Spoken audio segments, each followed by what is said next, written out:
twowayradios.com. Check, check. By twowayradios.com. It's the Two-Way Radio Show.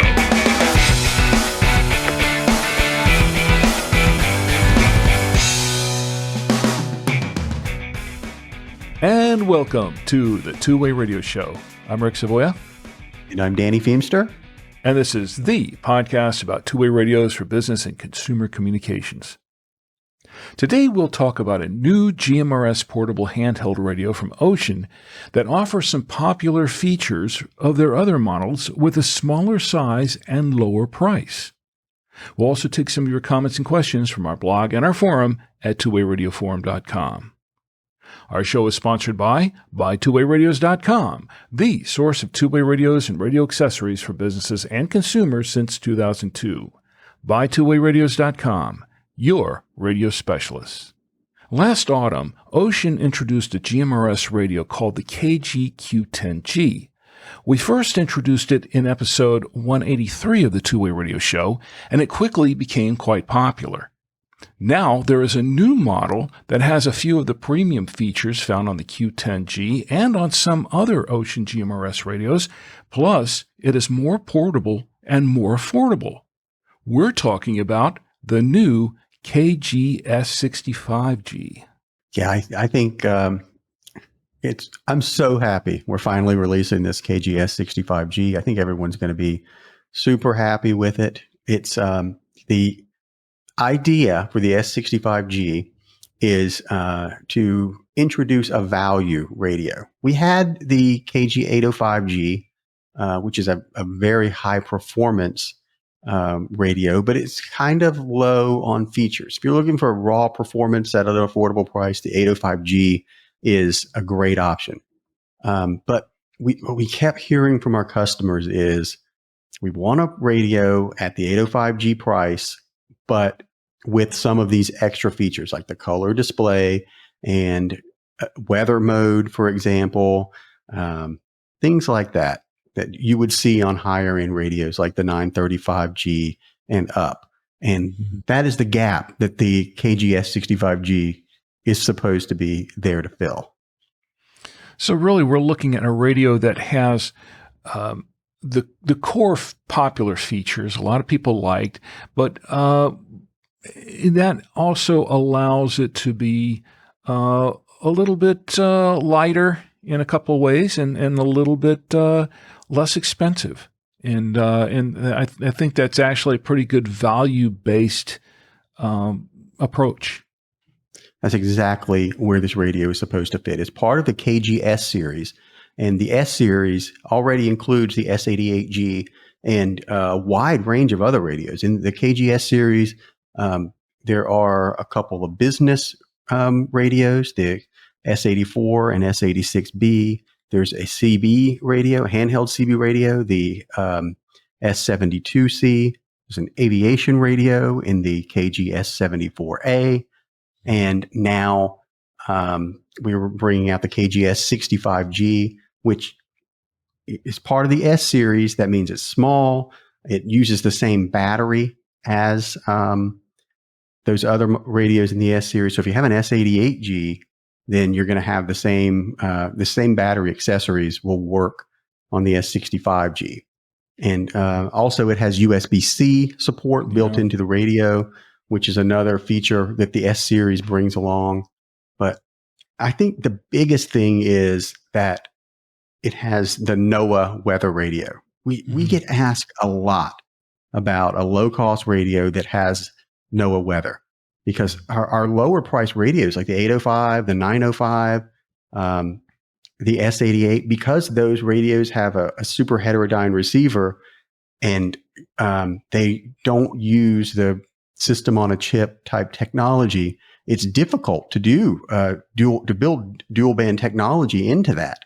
So those radios are only capable of UHF, which is where GMRS is. But being able to do NOAA as well, that's big, and it is a big addition, and it's not trivial to add that.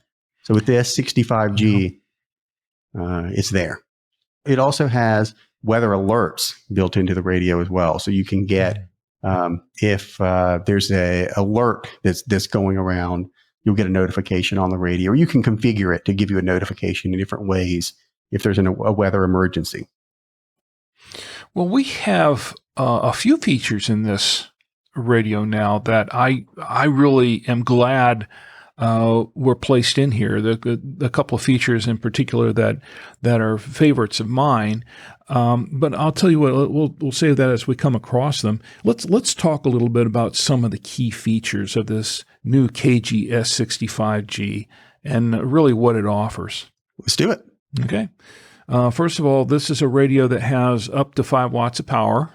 And that's pretty much a standard now for a lot of the GMRS handhelds, which is really interesting because up until a few years ago, you were really hard-pressed to find a full 5-watt handheld GMRS radio, and now they're everywhere. So this is kind of a standard, and there's nothing really spectacular on this, but it does offer that. And for something that is this small and compact, I think that's a plus for it right there. I think a bigger feature than the 5 watts of power is that it has 3 power modes. So you can select between 5 watts, 2 watts, and half a watt. Yeah, absolutely. A lot of times you'll see lower end radios will only have high and low. Mm-hmm. And your choice is 5 watts or half a watt, because half a watt has to be in there because of the channels 8 through 14 that are limited to that. That's true. 400 memory channels. So this has a lot of memory channels for programming additional configurations that you want, custom configurations of the existing GMRS channels and the repeater channels with your custom CTCSS tones and DCS codes and things like that, whatever you want to put in there. You've got 400 of them total. So I think I know that's plenty. To me, that's plenty. I don't know about you, Danny, but I have a few of these GMRS radios on hand, and I don't think I program more than 20 of those additional channels, maybe not even that, on top of what is already pre-programmed. I just don't really have the need to do it, but there are folks out there that need a couple hundred channels, 400 channels. In the case of some of the models, 999 channels. I don't know what everybody does with them, but they're here. I don't think that's a very widely used feature, the extra channel. I think most people are using the 30 channels that are built in. And I think that occasionally you have people who will add extra channels on top of the 30 for their specific local repeaters. So they can keep channels 22 through 30 set aside in case you're traveling and you need to change the tones for a repeater that you're kind of just temporarily going to use. So that may be the case, but 400 channels is plenty. And if you're going to use more than say 50 channels or so, then you'd probably be happier looking at a radio like the Q10G or the 935G, because those support a lot of channels, but also they support a lot of frequencies. So you can put in VHF frequencies, or in the case of the Q10G, you can even put in CB radio frequencies, or very frequencies that are in a very wide range. And we probably don't want to get into that, but the KG-S65G is kind of made to be a GMRS radio. It's supposed to make people happy that are really into GMRS, but if you're looking to listen to ham as well and things like that, it probably go with a different model. Mm-hmm. Well, just the fact that it has the USB charging port built into this radio, which is what you mentioned early on, I think that is also another plus for this little, because this is a little compact radio. Here it comes with USB-C charging. I think that in itself is a plus. But I understand that USB-C is becoming more of a standard now on radios, and you're probably from here on out, if it doesn't have USB-C charging, then it's not a radio that a lot of people are going to be interested in. So yeah, just, some people were probably starting to say that, well, it's USB-C. Okay, not as big of a deal as it was a year or two ago, but I still think it's a big deal. Well, I think the biggest deal, we've made a change with the KG-S65G. Previously, all of the radios that we've worked with Wouxun on have included a drop-in charger. With the S65G, we're kind of going all in with the USB-C. There's no longer a drop-in charger and an AC adapter included. Now it's just the radio. You get a USB-C cable and a wall adapter that's, wall, the AC to USB-C on the wall plug. So it includes everything that you need to charge it, but it doesn't include that drop-in charger. Well, if you really want a drop-in charger, you can, of course you can order, one that's optional. Drop-in charger is optional, and we have them available as well. But, to your point though, that's I think that the drop-in charger is kind of moot now. I don't think it's as important, especially now in my case. I'll use myself as an example here. I have a lot of GMRS radios, most of them Wouxun, and I found that, some of the older models, they have to have their own drop-in charger, but a lot of the newer models, that they'll kind of work interchangeably with some of the chargers that I already have, and I have a box of chargers here, a box of desktop chargers there that I no longer use. They sit there because all I need to do is pick one or two, and I can pretty much charge most of the radios that I use with them, and so they kind of build up. So having just a USB-C charging cable and an AC adapter on its own, it's much simpler for me in those cases, and I don't see that's really that crucial to have a drop-in charger. Yeah, we ask a lot of our customers. Like I had our sales department go through and ask people when they were buying these radios that have a USB-C port, how they were charging it. And it seems like, from what I'm hearing, very few people were using that drop-in charger anyway. And with most people just throwing it in the trash or letting it sit in a drawer forever, it seems like it makes more sense to just lower the price of the radio a little bit, not include that, and make it available. Now, it's going to be available as a separate accessory. It already is for the S series. If you really want the drop-in charger, it's available. But I know with more and more devices going USB-C, I like it when I buy something that has a USB-C port. I actually will look for that because I have on my desk a USB-C cable, and I charge all of my devices with that. I'm still using an old iPhone with the Lightning port, but other than that, I've pretty much got everything I use switched over to USB-C. That's pretty much the standard now.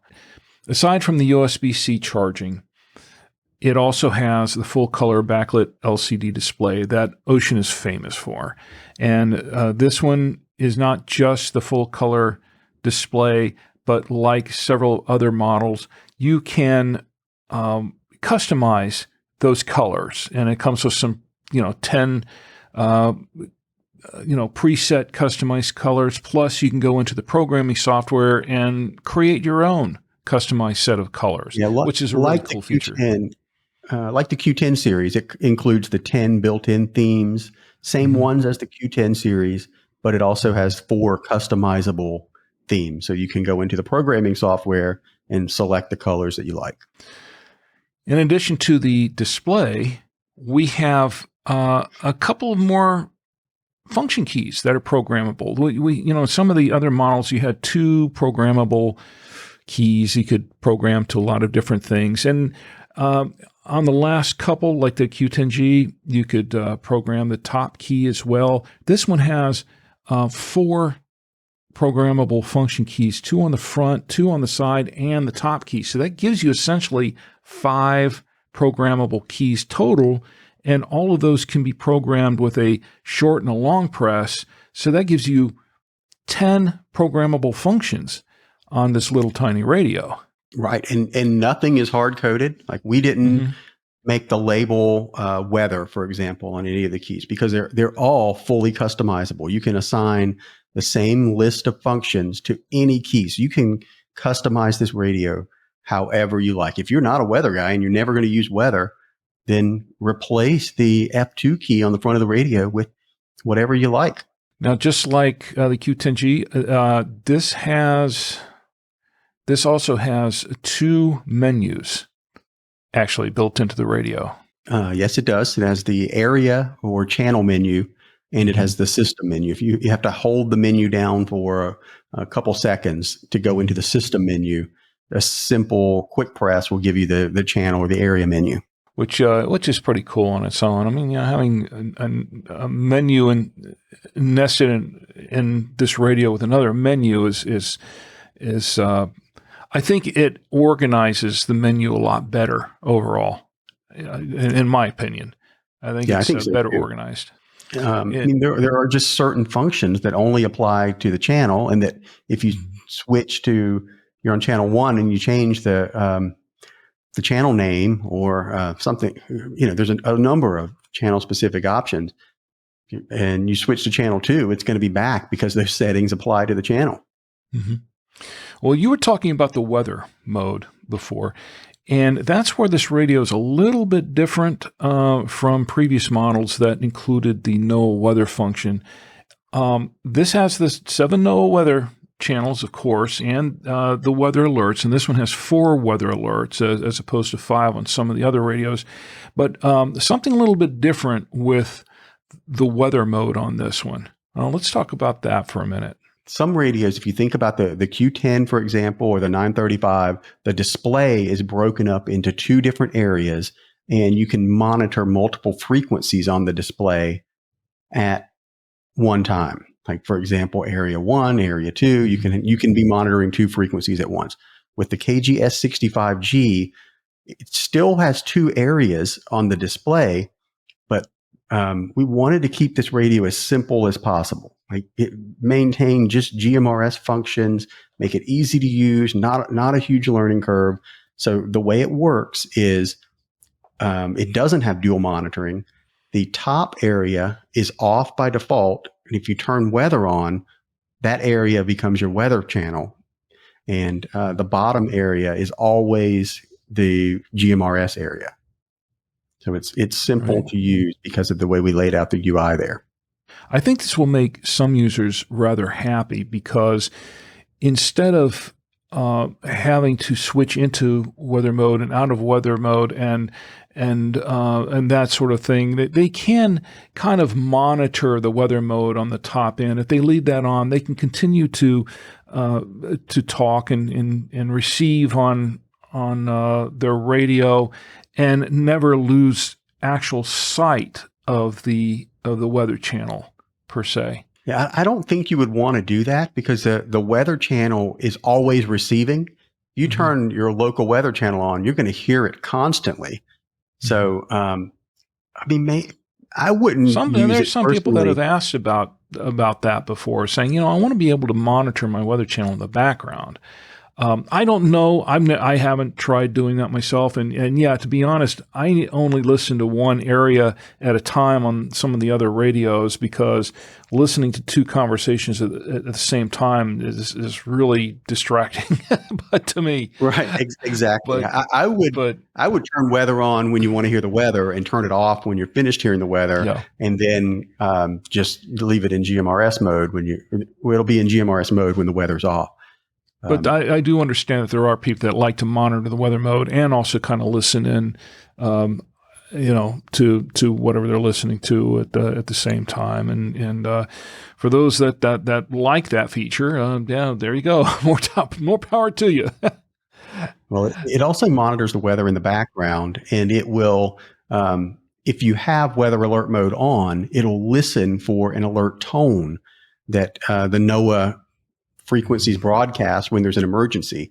And when it hears that tone, it will react based on a weather notification setting that you have. You can have it, flash the lights and let you know there's an alert, or just put an icon on the screen, or it'll even play an alarm if you choose that when there's a weather emergency. So we do have some advanced weather functionality. In addition to the NOAA frequencies, it also has an FM radio, which is something that is missing on some of the lower end super heterodyne GMRS radios. Yeah, and this one has one. So it's, there's something else here that is pretty interesting that's new. This is a frequency counter. Yes, I love, for some reason, I love the frequency. It's not something that I think people are going to use a lot, but built into the radio is the ability to listen for a nearby frequency and tone. Mm-hmm. So if your friend has a radio and you want to set your KG-S65G to the same frequency and tone that their radio is set for, just turn the frequency counter on, and it can be assigned to any side key. Or any function key, I guess I should say. But it will detect and display on the screen what frequency and tone it detects, and then you can press the menu key to add a channel with that if you want to make it a channel, or you can press exit and just not add it as a channel. Now, this radio still has the favorites in here as well as the favorite channels? Yes. Every Wouxun radio since the 935 we've done has the channel favorites. And there is something else in here that I think is worth mentioning. It has Channel Wizard. That's what I was going to mention. That was exactly the thing you were going there. Yeah, because that, to me, and I mentioned this at the beginning of the show, I was talking about, there's one specific feature that I'm really glad is in here, and that's it, the Channel Wizard. I really think the Channel Wizard is one of the biggest things in these radios since Wouxun started making these radios. It just my personal opinion. I think the Channel Wizard is a huge time saver, and it's popular with a lot of people. Once folks figured out what the Channel Wizard did and how it worked, it was like, oh wow, this is really great. And I think, and that was my case too. When I was first handed the first radio that we had the Channel Wizard in, and it took me a minute or two, and then once I really discovered how it worked, I thought, wow, this is great. It's fantastic. So I'm glad it's here. It's a quick and easy way to edit a channel or to add a channel. It takes you step by step through the important things on each channel. For example, whether you want a simplex or a repeater or a receive only channel. And then if you want a simplex or a repeater channel, you're just selecting your frequency from a list. And you can select your tones in the next step. It's just step by step, and it makes it easy. So we have gotten good feedback on the Channel Wizard. And I believe a lot of the other standard features, which actually are all pretty much standard now on a lot of these Wouxun radios, which I didn't really see any of these on the bubble pack radios. There are not very many of them. You've got the display channel name, number, frequency, the custom display messages, the descrambler, the DTMF encoding and decoding, the reverse frequency, talk around Vox, so a lot of that stuff. Frequency mode is an interesting one that we should maybe talk about. Okay. This is the first radio from Wouxun that we've done that doesn't have a keypad, but has frequency mode. Frequency mode, also known as VFO mode, allows you to tune to any specific frequency in the 400 to 480 megahertz range that the radio supports. So we had a little debate internally about whether to keep frequency mode or whether it should be disabled, because it's a little complicated tuning to a specific frequency. Yeah. It's not as simple as punching in something from a 10-key keypad. It's a little different approach. Right. It's a little more complicated to get to the frequency that you want, because you have to scroll to it. And if you're going far away, you probably want to change your step so that you can go 1 megahertz at a time or something. And we did have them add larger steps so that you can scroll more quickly to get to the area of the frequency you want. But I'd be interested to hear feedback from our listeners. what do they think? Is frequency mode something they use? Should we have left that out without the keypad? What do you think? Let us know. Well, I should clarify here for you that larger steps doesn't necessarily mean that the smaller steps have been eliminated. They're still there. Right, of course. Yeah. We added, I believe we added 1 megahertz as a step. Yeah. And maybe 500 kilohertz. That I think maybe it stopped at 100K previously. So we added a couple of larger ones. So you can get to, if you're on 460 and you want to tune to a ham frequency at 420, you're going to be scrolling. You're going to be holding the down arrow for a while if you're only going 12K at a time. And with only 6-key keypad here, I guess there are a few other features that people would be asking, well, how are you going to manage that with only 6 keys? And it's actually not that complicated to do. It's, for instance, we got the stopwatch timer built in. We've got the remote stun, kill, monitor, inspect features in there. You've got a few other features that are more advanced that you would expect from, like the radio ID features that people would say, well, how are you going to do that without the 10-key keypad? Well, you can do it through the program. You can set it up in the programming software. Now, the stopwatch timer can be done pretty much using the exit button, I believe, if I'm not mistaken. The DTMF was the difficult one because, there was some debate. Rick, I think you were involved in some of that as well. Like, should we just rip all of this out because there's no keypad and you have to use, like if you wanted to program in a DTMF sequence, you've got to go to the programming software and key in the DTMF sequence, and then you can use the radio and select the DTMF sequence and hit a call button. It's not simple. And the idea of the radio is we wanted it to be an easy to use GMRS radio. Yeah, but keeping eventually it simple. We did leave it in because it's something that's easily ignorable. It's if you ignorable. You don't know what easily ignorable. If you don't want to use DTMF, you don't have to. You can easily ignore it yourself. It's just a menu option you can skip past. So it's in there if someone ever actually needs it, but it's not something that you're forced to look at all the time. Like the things that are part of the UI and that you're using repeatedly, those are the things that we worked on making super user-friendly and maybe even reducing functionality in some cases to make it a more usable and easy to use and easy to understand radio. So there's a lot to this little radio. This radio is not that big, it really isn't. And let me see if I can pull up the dimensions for this real quick, because I actually pulled up the manual here, the final version of the manual, as it was going to print. Let's see here. What have we got here for the you might be surprised just how small it is. 4.53 inches by 2.14 inches by 1.36 inches. It comes out to 115 by 54.3 by 34.6 millimeters. And yes, I said millimeters.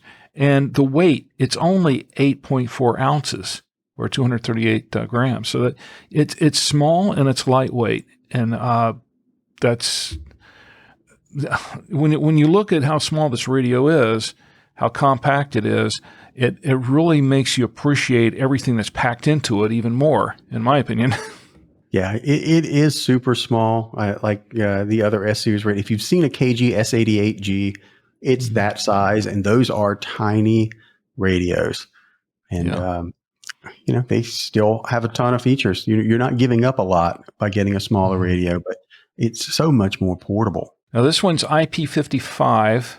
It's dust and waterproof. It's not immersible or anything like that. But IP55 is nothing to sneeze at. But then again, if you did sneeze at it, it probably wouldn't hurt it because it's IP55. Right. But, IP55 is like you can take it in the rain, but don't drop it in a pool. You could take it in the rain, but why do that if you don't have to? Because you can. Why not? Yeah, because you can. You don't yeah. want to say, "Oh, it's raining. I want to leave my radio behind." That's That's true. Your radio Unless it needs. falls into the pool, and then you just like, Don't go swimming with it, but there you go. don't hesitate to go out in the rain with it. All right. We Sounds haven't good. mentioned something else that is going to be kind of cool for most people. I think it's available in 3 colors. Oh yeah, that's right. Almost forgot about that. We've got blue, we've got yellow, and gray. Great. So 3 colors for now. And if you want, you can collect all 3 colors and trade them with your friends. You know, here's the move. Here's the move. If you have kids, or say a wife and a couple of kids, you get each one their own color, and then you buy yourself a Q10G. There you go. Or a That's 935G Plus or something, you know. So. Sure. I'm kind of stuck on the 935G Plus just because it's my personal favorite radio, GMRS. Why do you like it better than the Q10? I don't know. I know it's bigger, it's bulkier, but the Q10. There's just something. No, the 935G Plus is bigger. They're about the same size. Not that much bigger. It's a little bit bigger. I got one. I got a Q10 here, and I have a. It's Q10G here. And then I had a 935G. You know what? I took the battery off of it. It's sitting over there in the corner. But I probably have one behind me, actually, somewhere. Yeah, there's one there. There's a 935G back there somewhere. And I think it's a little, the 935G Plus, I think, is a little bit bigger. I like the 935G. It is still super popular, but I got to say, I like Q10G better feature-wise. You like it better? Yeah, I like it better. It's it's a better radio. I like that it has the super wide frequency range. It's got some GPS capabilities. It's kind of neat. And I guess we shouldn't pass up the opportunity to mention that the owner's manual, it's a comprehensive owner's manual, plain English, and it's everything's in this manual that we could think of putting in this manual. But so I don't think this is going to be a complicated radio to use. It sounds complicated because of all the stuff that's in it, but it really isn't that complicated, in my opinion. No, it's really not. And I think that this is the radio that's kind of made for the people who aren't going to read the manual. I know you put a lot of time into that manual, Rick. So yeah. I know you want everyone to read it, but I think that this is the radio for the people that aren't going to be reading the manual, because you really can just use the arrow keys to just pick your channel and push the talk button and go. Well, and that's basically what a radio is for. And I wrote a blog post about that some time back. That's really the basic function of any radio is you choose your channel, your frequency, and you press the push to talk. That's what makes it a lot more, much simpler than using a cell phone. It's one of those things. And I think with all the bells and whistles that are added to the radios all the time, I think that there are some users that kind of forget about that fact that, at the end of the day, what's this radio supposed to be done? Why do you always got to rant about, always ranting about people that want features? It's not that I like features too. It's just that I think that at the end of the day, you just wish they were gone. It's all a matter of push to talk, and talking on it. There's only so much stuff you can put in a radio until it becomes like, well. What would you remove? Where did we go too far, Rick, on features? Well, I wouldn't really remove anything at this point because I've gotten so used to having most of it in there. If you took it away, it's the old adage about you don't know what you don't know. If you never had the feature, then are you really missing it? That's a whole nother discussion for another podcast, I know. I guess not. But, If you never had the feature, but we don't live in that world, Rick. We've got the features. No, we don't. We don't. People know about the features. They want them. That's true. We haven't talked about the price, I don't believe, which is Okay. $79.99. And there's a 5% off code if you use, what's the promo code, Rick? If you use the promo code SHOW at checkout, you can save an additional 5% off your order just for being a listener and viewer of the Two-Way Radio Show podcast. I think for $79, this radio has a lot of value. It has the ocean quality that you're probably used to if you're familiar with the Ocean GMRS or ham radios. This isn't like a super cheap radio. This is it's a good quality radio, Yep. and it has a lot of the features that people are looking for at $80. I mean, we kept hearing from people that wanted some of this more advanced functionality at the price of the 805G.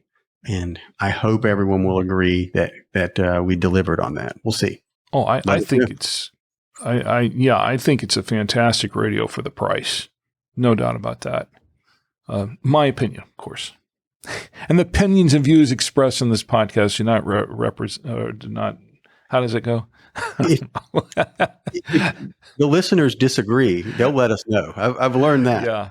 After the last few episodes, at least. All right. Well, does that pretty much cover it for the new Wouxun S65G? I'm sure there's some things we left out. There are some things we left out, but I mean, we'd be here all day going through everything. Let's talk about availability.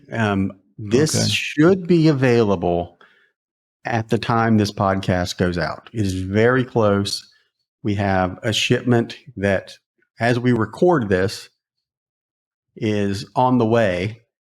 So we've got to receive that. If QC goes well, then we'll have a small shipment that we're going to be selling, and then others following up.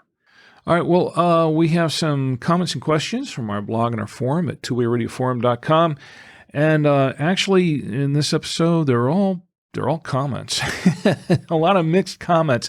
They're all in response to our previous episode 193, which we were talking about the GMRS repeaters and linkage of them. And the that might get a little feedback. I'm sorry? I said I thought that might get a little feedback. Yeah. Well, it got a lot of feedback, and we're still getting feedback on it. But I'm not going to read them all, but I'm going to pick out a few really interesting ones here. This one comes from Bob. Bob says, glad they made it clear on GMRS with only 8 repeater pairs. Thought the practice of linking was inconsiderate of others wanting to put up small community repeaters. And that's from Bob.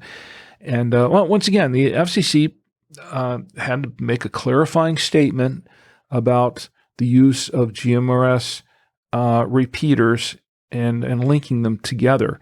And the FCC said, hey, it's not legal to do it. You can't do it.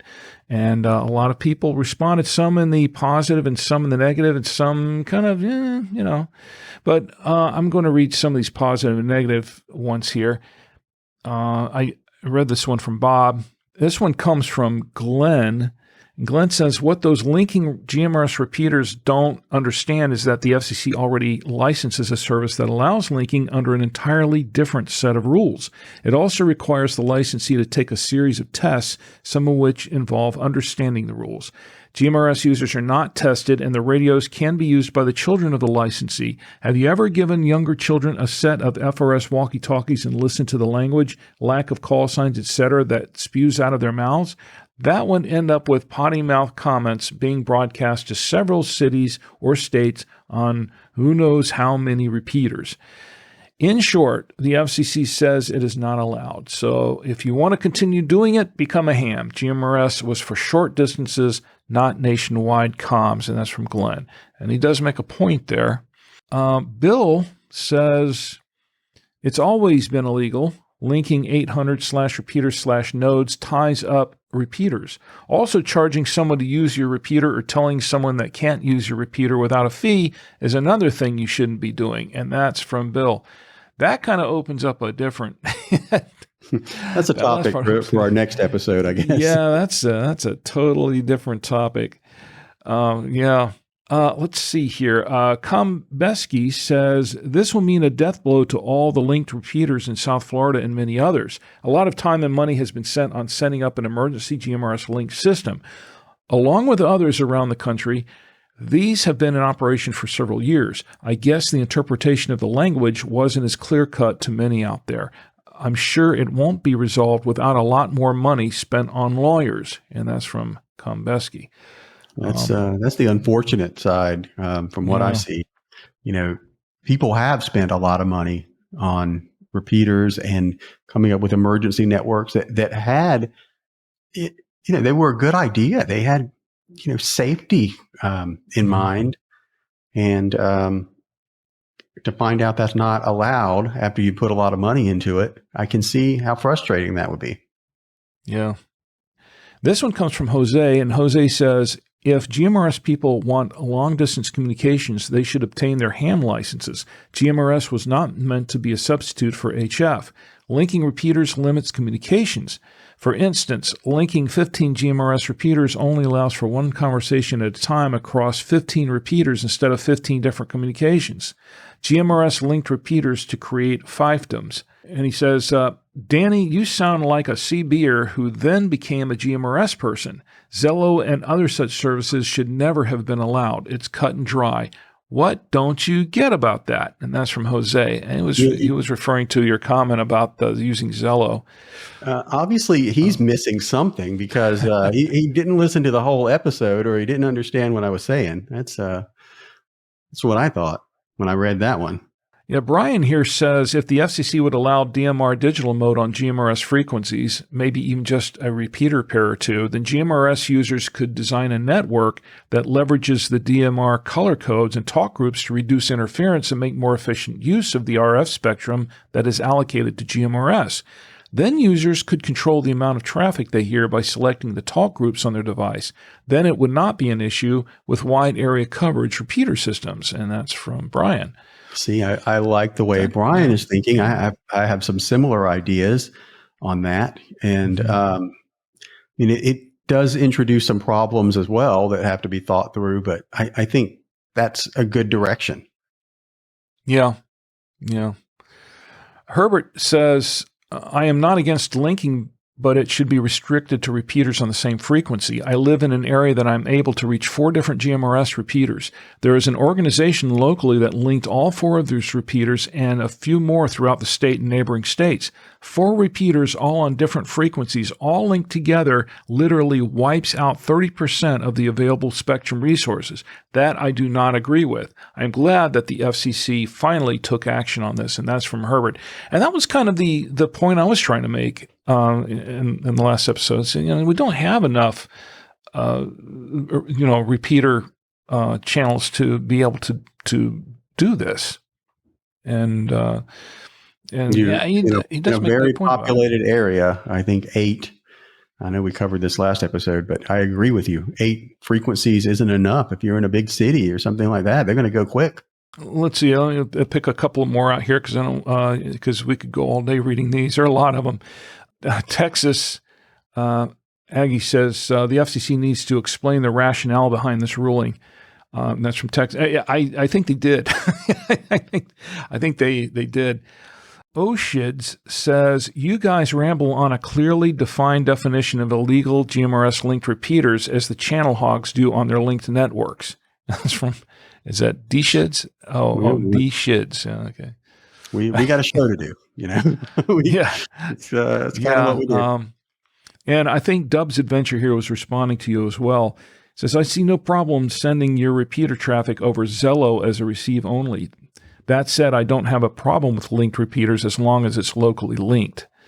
And I think that's kind of what you were saying there before. Oh, here's one directed to you directly here. This is from Gary. Dear Mr. Feemster, the rule prohibiting repeater linking has no effect on the archiving of traffic. The rule does not prohibit anyone from saving audio on distant computers via the internet or any other means. The subject of the rule isn't an internet use prohibition, it's a rule prohibiting the linking of repeaters. Sending traffic audio via the internet to another computer in the next room or across the country is a completely different subject, and the FCC has not mentioned it, much less prohibited it. Let's not try and create confusion about problems that don't exist. And that's from Gary. I kind of agree with Gary. I thought reading the clarification, it seemed like it could be a little unclear. If you were trying to read into, can I send my repeater traffic over the internet at all? That seemed to be prohibited from my reading, but I agree that it's not. I don't think that's the FCC's intention, and Gary's probably right. I shouldn't assume, and we know where that leads. Yeah. I'll just read a couple more of these. Jordan says, I'm guessing you guys both hams? That was his. So there was one question here. Jordan wants to know, I'm guessing you guys both hams? And that's from Jordan. Keep guessing. Yeah. Actually, Jordan, yes, we are. We're both hams, and we are also GMRS license holders, both of us. So there you go. I'm just going to read one more. This one comes from our good friend Sean. And Sean says, well, you guys went and did it now. I'm old, so when I read the regulation regarding linking GMRS repeaters, I understood it to mean no linking over wired network, meaning phone lines. Having said that, I do understand how the regulations could seem ambiguous to some people. A lot of government writings can seem that way. Either way, ignorance to a regulation is not an excuse to violate it. I don't use any linked networks on GMRS or amateur radio, so I really can't speak to some of the crowding issues I see brought up. I have run across some linked repeaters when traveling and wondered if it was legal. As it stands right now, with the present frequency spectrum allocations for GMRS, I would prefer for there to be no leaking. In a larger metro-type area, you could use up the 8 pairs of frequencies pretty quickly if there were too many linked repeaters. I like your idea that GMRS could use more frequencies and perhaps a couple set aside for linking. I don't see that happening because, as you pointed out, those new frequencies would have to be taken from some other service. The same goes for digital, in my opinion. I think this recent clarification may have been added because someone realized the regulation wording could have been vague due to technologies overpacing the verbiage used.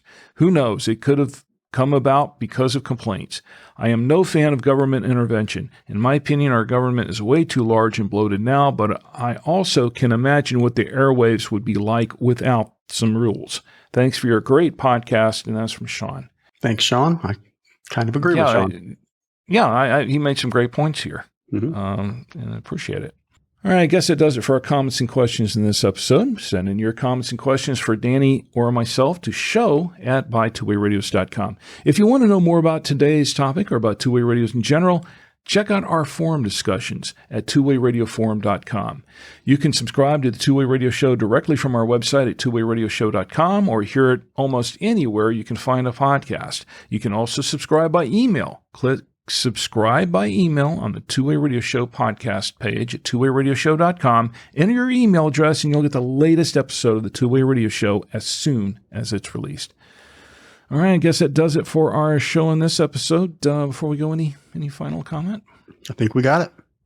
Well, today's show is sponsored by twowayradios.com. Whether you're searching for two-way radios for general consumer or business use, Two-Way Radios can help you find the best solution for your needs. Enter the promo code SHOW at checkout and save an additional 5% off your order. Give us a call at 1-800-584-1445 or enter our live chat at twowayradios.com. Well, everyone, as always, thanks for listening. And until next time, for the Two-Way Radio Show, I'm Rick Savoya. And I'm Danny Feemster. And we're out.